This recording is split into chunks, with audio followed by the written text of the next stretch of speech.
Hello students and welcome back to my YouTube channel show success with KP.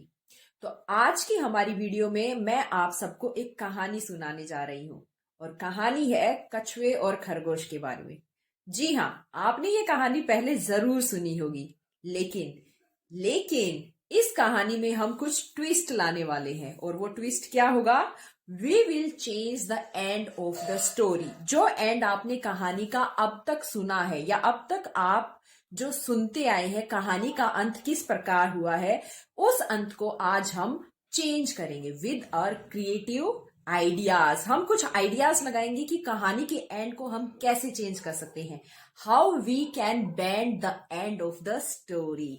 ठीक है, तो video को शुरू करते हैं और कहानी को सुनते हैं एक मजेदार तरीके से। तो चलिए लेट्स स्टार्ट अ स्टोरी। कहानी का शीर्षक है खरगोश और कछुआ। एक बार एक जंगल में एक खरगोश और एक कछुआ रहते थे। खरगोश को अपनी चाल पर बहुत घमंड था कि वह बहुत तेज दौड़ता है, और जब भी खरगोश कछुए को धीरे धीरे चलते देखता तो वह उसकी खिल्ली उड़ाता था। खिल्ली उड़ाना मतलब उसका मजाक उड़ाता था कि देखो कछुआ कितनी धीरे धीरे चलता है। तो एक दिन खरगोश ने कछुए को चुनौती दी। किस चीज की? उसने उसको बोला, कछुए भैया, क्या तुम मेरे साथ रेस लगाओगे? कछुए ने भी उसकी चुनौती स्वीकार कर ली। उसने कहा, ठीक है, मैं तुम्हारे साथ रेस लगाऊंगा। तो दोनों रेस लगाने के लिए तैयार हो गए। और जब जंगल के सभी जानवरों को पता चला कि कछुए और खरगोश में रेस होने वाली है, तो सभी जानवर वहां पर इकट्ठा हो गए। क्या करने के लिए? उस रेस को देखने के लिए। तभी खरगोश ने कछुए को बोला, वो देखो, एक दूर पहाड़ी दिख रही है। उस पहाड़ी पर जो सबसे पहले जाएगा वही रेस को जीत जाएगा, और उसे क्या मिलेगा? जो जीतता है उसे इनाम मिलता है, तो उसको इनाम मिलेगा। कछुए ने बोला, ठीक है खरगोश भैया, चलो रेस शुरू करते हैं। तो दोनों रेस स्टार्ट करने लगे। जैसे ही 1 2 3 गो बोला गया, कछुआ धीरे धीरे चलने लग गया और खरगोश तेजी से दौड़ने लग गया। अब कछुए की तो चाल धीमी थी तो वो धीरे धीरे चल रहा था, और खरगोश तो तेज दौड़ता है तो वो जल्दी जल्दी दौड़कर अब पहाड़ी की तरफ पहुंचने लग गया। जब खरगोश बहुत दूर जा चुका था, तब उसने पीछे मुड़ के देखा। उसने देखा कछुआ तो कहीं दिख ही नहीं रहा। वो सोचने लग गया कि कछुए को यहां तक आने में बहुत टाइम लगेगा, इसलिए मैं क्या करता हूँ, इस पेड़ के नीचे आराम कर लेता हूँ, क्योंकि कछुआ तो धीरे धीरे चलकर आएगा। अब वो सोचते सोचते उसकी आंख लग गई। आंख लगना मतलब उसको नींद आ गई, तो खरगोश उस पेड़ के नीचे सो गया। तो बच्चों, अब कछुआ धीरे धीरे पीछे से चलकर आता है और वो देखता है कि खरगोश तो पेड़ के नीचे सोया हुआ है। तो वो क्या करता है, वो धीरे धीरे लगातार चलता रहता है और खरगोश को पार करके आगे निकल जाता है।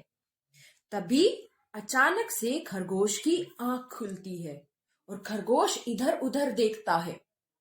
उसे दिखाई देता है कि जो कछुआ है उससे काफी दूर निकल चुका है। वो जल्दी से उठता है और दौड़ने लग जाता है। वो खरगोश को पकड़ना चाहता था, लेकिन तब तक काफी देर हो चुकी थी और कछुए ने फिनिशिंग लाइन को टच कर लिया था, यानी कि कछुआ रेस जीत चुका था। तो खरगोश कछुए के पास जाता है और कहता है, सॉरी दोस्त, मैं हार गया और तुम जीत गए। बच्चों, इस कहानी से हमें क्या शिक्षा मिलती है? इस कहानी से हमें दो शिक्षा मिलती है। सबसे पहली, अगर हम किसी भी कार्य को लगातार करें, चाहे उसे हम धीमी गति से करें, तो उसमें हमें जरूर सफलता मिलती है। और दूसरा, घमंड का सिर हमेशा नीचा होता है, जैसे कहानी में खरगोश को अपनी चाल पर घमंड था। तो बच्चों, ये कहानी तो हम किताबों में पढ़ चुके हैं। हमने इस कहानी का अंत किताबों में ऐसे ही पढ़ा है, लेकिन क्या आपको नहीं लगता इस कहानी का अंत कुछ और भी हो सकता था? तो चलो इस कहानी को कुछ मजेदार तरीके से खत्म करते हैं। हम कहते हैं जब खरगोश उस रेस में हार गया था तो खरगोश को बहुत दुख हुआ। वो बहुत उदास हो गया, क्योंकि जब भी हम किसी कंपटीशन को हार जाते तो हमें निराशा होती है। तो ऐसे ही खरगोश को भी बहुत निराशा हुई। तो उसने सोचा, अब की बार मैं बीच में नहीं रुकूंगा, हम दोबारा से रेस लगाएंगे और अब की बार मैं जीतने की पूरी कोशिश करूंगा। तो वह कछुए के पास गया और उसने कछुए को दोबारा से रेस लगाने के लिए चुनौती दी। कछुआ भी मान गया। क्यों? क्योंकि कछुए में आत्मविश्वास भर चुका था। उसे लग रहा था कि जिस तरह से मैं पहली बार रेस को जीत गया हूं, उसी तरह से मैं दूसरी बार भी रेस को जीत जाऊंगा। तो दोनों ने चुनौती स्वीकार की और अगले दिन दोनों ने दोबारा से रेस लगाना शुरू कर दिया। तो बच्चों, इस बार पता है क्या हुआ? इस बार खरगोश रास्ते में कहीं पर नहीं रुका। वह अपनी तेज गति से लगातार चलता गया और सबसे पहले उस पहाड़ी पर पहुंच गया। तो अब की बार जीत किसकी हुई? अब की बार जीत खरगोश की हुई। तो बच्चों, खरगोश के जीतने के बाद अब हमें इस कहानी से क्या शिक्षा मिलती है? हमें इस कहानी से शिक्षा मिलती है कि अगर आप लगातार काम करेंगे और तेज गति से काम करेंगे तो आपकी जीत निश्चित है। यह नहीं कि अगर आप धीमे धीमे काम करें और लगातार काम करें तो आपको जीत नहीं मिलेगी। जीत मिलेगी, लेकिन अगर आप लगातार और तेज गति से काम करते हैं तो आपकी जीत हमेशा ही निश्चित होती है। तो बच्चों, कहानी का अंत कुछ इस प्रकार से भी हो सकता है। अब की बार कछुआ सोचता है कि क्यों ना खरगोश को एक बार फिर से चुनौती दी जाए, लेकिन अब की बार जो रेस का रूट रहेगा वो मेरे मुताबिक रहेगा। ठीक है? तो वो खरगोश के पास जाता है और कहता है, खरगोश भैया, क्या तुम फिर से एक और चुनौती के लिए तैयार हो? तो खरगोश को तो ऐसा लग रहा था कि वह दोबारा से फिर जीत जाएगा। वो तुरंत उसकी चुनौती को स्वीकार कर लेता है और हाँ कर देता है। अगले दिन फिर से कछुए और खरगोश में रेस शुरू हो जाती है, लेकिन अब की बार कछुए ने निर्धारित स्थान पर पहुंचने के लिए क्या कर रखा था? खुद ही रूट को डिसाइड कर रखा था कि उनको कहां से जाकर उस लक्ष्य तक पहुंचना है। जब दोनों ने रेस शुरू की तो रास्ते में एक बहुत बड़ी नदी आई। अब कछुआ तो तैर सकता है, लेकिन खरगोश तो नहीं तैर सकता ना। अब कछुआ तो धीरे धीरे नदी में से तैरकर चला गया और खरगोश बेचारा वहीं पर खड़ा रह गया। इस प्रकार जो रेस हुई उसमें कछुए ने फिर से सफलता हासिल कर ली। तो बच्चों, कहानी के इस अंत से हमें क्या शिक्षा मिली? हमें यह शिक्षा मिली कि सबसे पहले अपनी ताकतों को, अपनी जो ताकत है उनको हमें पहचानना है और उनके मुताबिक हमें काम करना है, तभी हमें सफलता जरूर मिलेगी। लेकिन कहानी अभी भी बाकी है। हम इसका अंत कुछ इस तरह से करते हैं कि ना तो खरगोश को निराशा हो, ना ही कछुए को निराशा हो।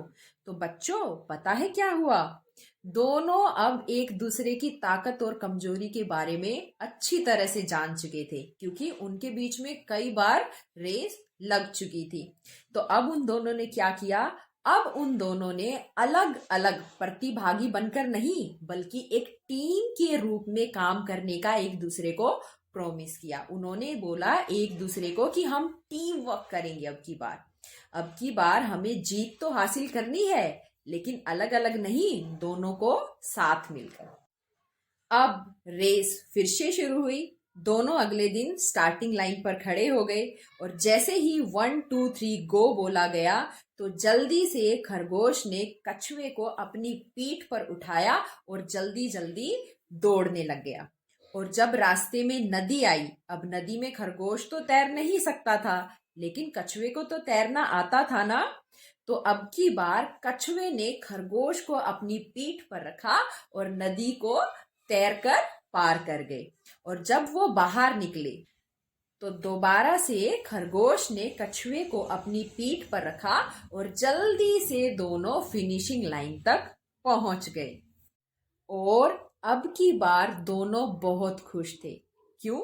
क्योंकि अब की बार दोनों ने मिलकर वह रेस जीती थी और रिकॉर्ड टाइम से पहले ही उन दोनों ने वह रेस जीत ली थी। तो बच्चों, इस कहानी से हमें क्या शिक्षा मिलती है? इस कहानी के अंत से हमें यह शिक्षा मिलती है कि टीम वर्क हमेशा व्यक्तिगत प्रदर्शन से बेहतर होता है। यानी कि अगर हम कोई काम अकेले करते हैं, हो सकता है वह अच्छा हो, लेकिन जब हम कोई काम मिलकर एक दूसरे के साथ टीम में करते हैं, वो हमेशा बेहतर होता है। तो बच्चों, इस कहानी से हमें यह शिक्षा मिलती है कि अगर आपको लगातार जीतना है तो अपनी काबिलियत के साथ साथ दूसरों की ताकत को भी समझना होगा। हमें हमेशा टीम वर्क में काम करना होगा। तो बच्चों, इस तरह से आप कोई भी कहानी लेकर उसके अंत को बदल सकते हैं। यूज योर क्रिएटिव आइडियाज, अपने आइडियाज लगाओ, सोचो कि हम इस कहानी में और क्या नया लेकर आ सकते हैं, क्या ट्विस्ट हम इस कहानी में डाल सकते हैं। तो आज बच्चों, आपको क्या करना है? सब बच्चों को एक एक कहानी सुनानी है, लेकिन कहानी का अंत अपने तरीके से बदल कर मुझे सेंड करना है। तो बच्चों, मिलते हैं अपनी एक नई वीडियो में। Till then, bye bye, tata and take care. And yes, don't forget to subscribe my channel, and yes, of course, press the bell icon so that you can get notification of my all upcoming videos.